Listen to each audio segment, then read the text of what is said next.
Good afternoon. Thanks for joining us across the fence. I'm Fran Stoddard. Forests are different things to different people. For some, a forest is a tranquil place for aesthetic enjoyment. To others, a forest provides recreational or hunting experiences. A forest is also a resource for firewood and wood products. Forests are all these things and much more. They're complex ecosystems that provide public benefits like clean air and water, along with diverse wildlife and plant habitat. So with all that, it's probably not surprising that two Vermont colleges are working together to provide students with a comprehensive forestry education. Keith Silva tells us more. It doesn't get much more hands-on than this. Bring a pen and paper, sure, but don't forget your axe, chainsaw, and ear protection, because it gets loud.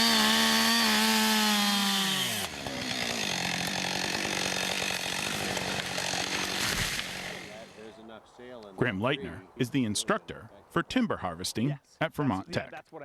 In timber harvesting, we start out with basics of forest management and silviculture, and then we're teaching the students on how to go out in the woods and evaluate a woodland for the potential of timber harvesting, and then we're doing quite a bit of work with logging safety and finishing up the semester with water quality and some forest mapping. You look up and identify hazards. Leitner has brought in Dave Birdsall from Northeast Woodland Training to teach the game of logging, a world-recognized training curriculum for chainsaw skills. This is Kristen Skoda's first college course, one first of many for this 19-year-old. It was the first time I ever used a chainsaw. It was what I expected it to be like. It's a little intimidating, but not bad. Besides how to safely use a chainsaw, Skoda is also learning how much work goes into working the woods.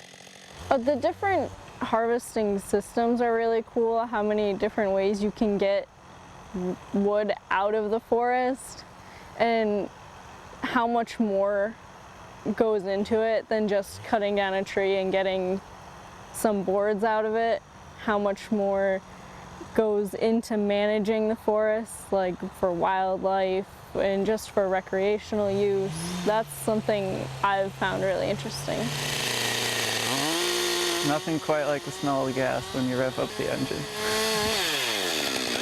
Charlie Young sees timber harvesting as more than a college course. It's a way of life.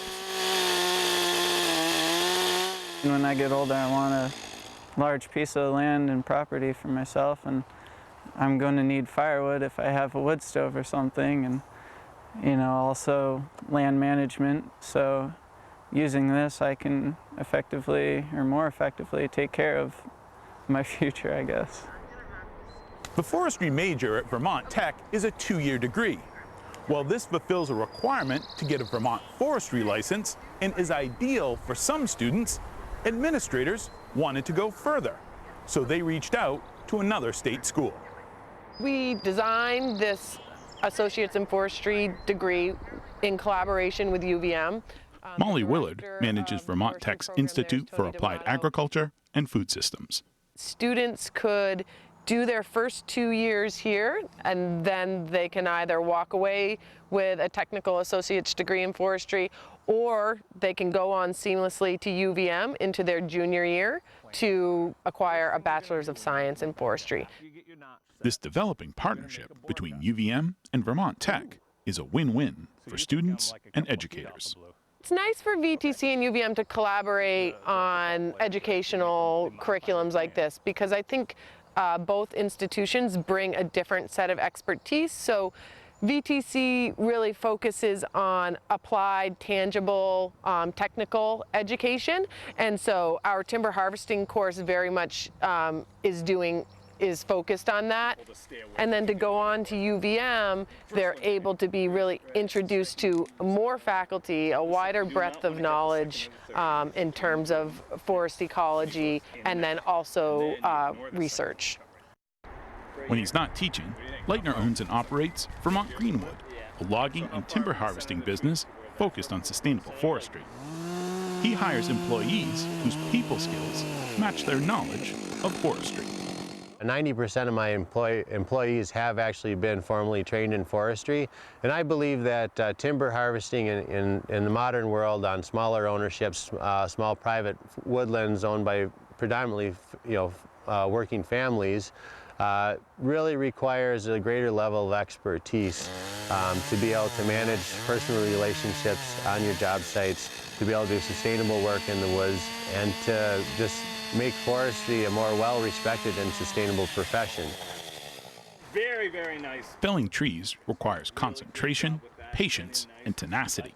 Skills Skoda and Young know they'll need to continue their education and build a career. Thought about careers a lot, but as far as this, it's absolutely crucial if you want to advance your position, and especially being a forester or logger. Obviously, this program is set up so that you get hands-on experience, so that when you eventually go into the workforce, you're not just standing out there with your head spinning around. You know what to do and how to do it, and it just makes you more prepared for entering the workforce.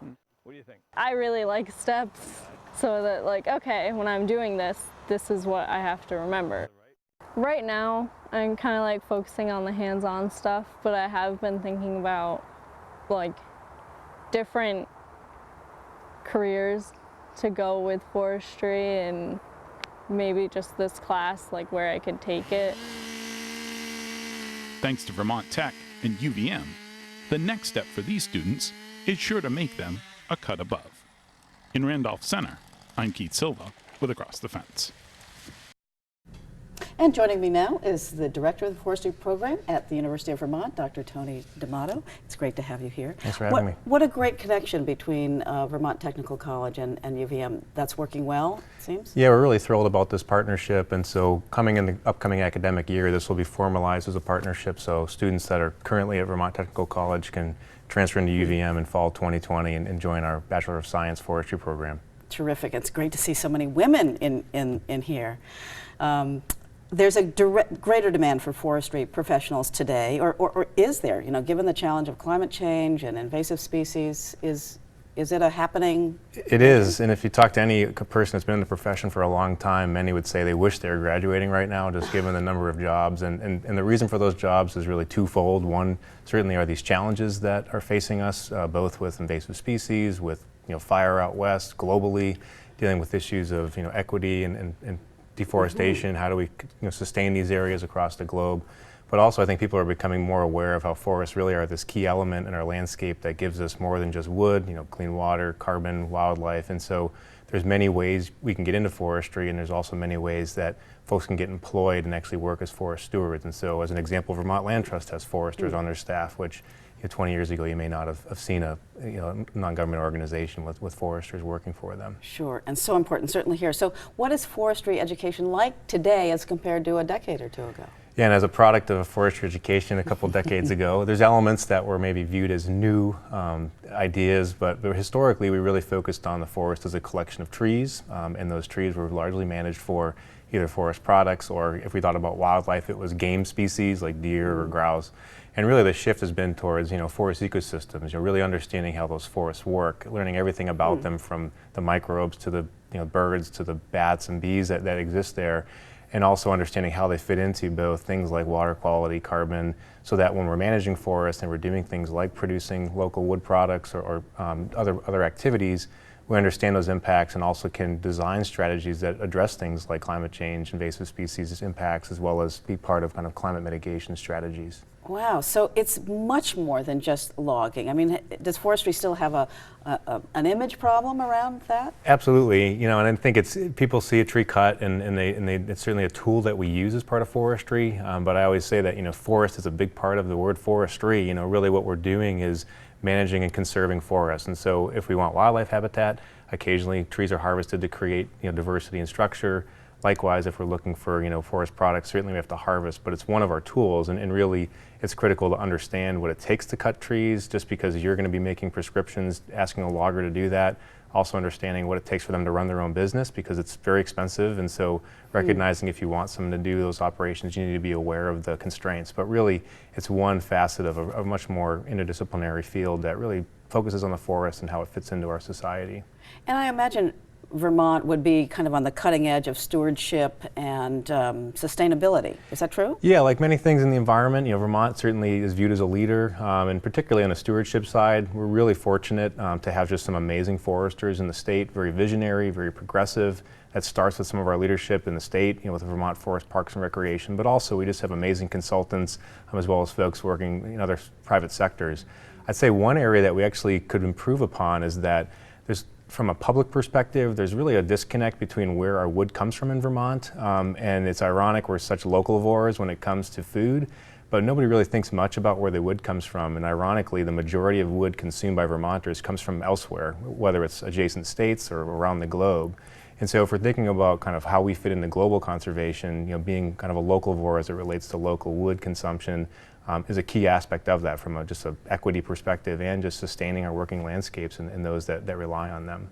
And that's even firewood coming into the state, and that's why we're finding the emerald ash borer all over the state instead of just coming up from the south because of wood coming in. Yeah, exactly. As people have said, burn it where you buy it. You want to make sure that you're using local wood. So we certainly are in a global economy. Wood moves all the time around the region, but trying to keep more of that wood in the state, and also just looking at what's the carbon footprint of a log that comes all the way from the northwest to give us timber. It's going to be a lot less of an impact if it's from a local source, and trying to really be a global citizen when it comes to that behavior. Fantastic. And so how can viewers learn more about forestry at UVM? So you can go to the website, universityofvermont.edu, uvm.edu. The Rubenstein School is where the forestry program is housed. Also, I'm always happy to talk to anybody interested in forestry, so you can look me up on the website and send me an email or give me a call or come by. I'm always happy to talk to someone that cares about forests. Fantastic. Forestry education. Tony D'Amato, great to have you in here. Thank you.